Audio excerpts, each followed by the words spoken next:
So why is all this important? Well, we often forget that the state constitutions come prior to the U.S. Constitution. Right? In May of 1776, when the Continental Congress is getting ready to declare independence, they tell all the states to draft up state constitutions to prepare for the eventuality of breaking from England. And so the state constitutions exist about a dozen years before the U.S. Constitution comes into play.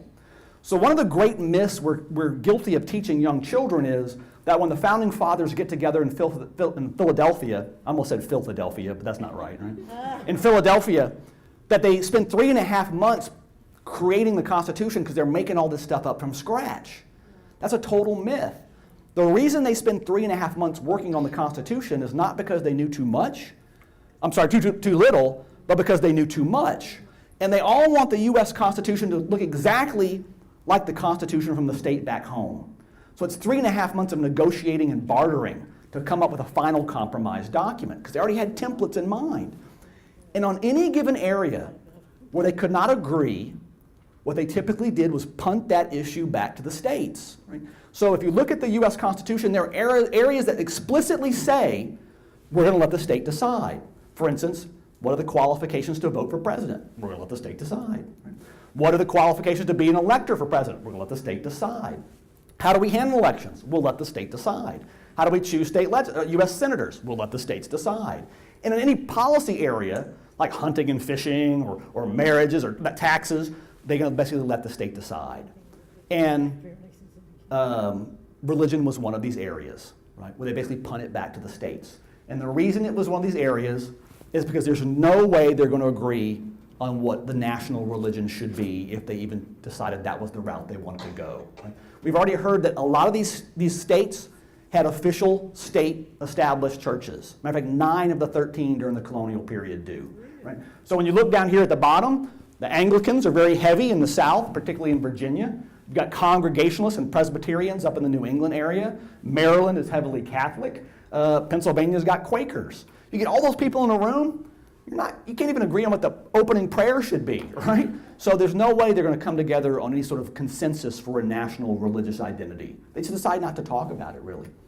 And the only 2 places in the U.S. Constitution that reference religion are very telling. That is, if you don't include the Anno Domini at the end of the document, right? And the first of these is this religious test that Dr. Tyler referenced. No religious test shall ever be required as a qualification in any office or public trust under the United States. Now, sometimes people will argue that, see, this is proof. The Founding Fathers did not want religion in government. But the reason this provision is there, it's not that they were opposed to religious people holding government positions. They just could not agree what the religion should be. So the safety valve is, we're not going to ask. You can be religious, but we don't want to know what your religion is, because it protects everybody, all the people from the different states. The other provision where religion is referenced is this one. When you take the oath of office for the president, you raise your right hand and you say, I do solemnly swear or affirm that I will faithfully execute the office of President of the United States and will to the best of my ability preserve, protect, and defend the Constitution of the United States. Right? I one time, teaching freshmen government, I had the students, I pick a student, have them stand up, and I swear them in as president. We read the oath. And I had this one young man who was very nervous. And he said that I will faithfully execute the President of the United States. And so, not a good way to start. But this term here, I do solemnly swear, is interesting. The Constitution has, this is the actual text, and it has this option here, or affirm. And the reason that provision is there is because at the convention, there are Quakers. And it is against the Quaker religion to swear allegiance to anything other than to God. Right? Which is one of the reasons they don't take their hats off for the king. Right? They recognize no authority other than God. So the provision is there in case there are Quakers who refuse to take the oath. Right? So it's an accommodation for religion, not antagonistic to religion.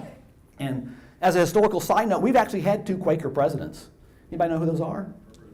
Yeah, Herbert Hoover was one, and Richard Nixon was the other, although he was a mean Quaker, apparently. Richard Nixon was mean. And to my knowledge, neither of the presidents exercised that option. They actually did the swear part.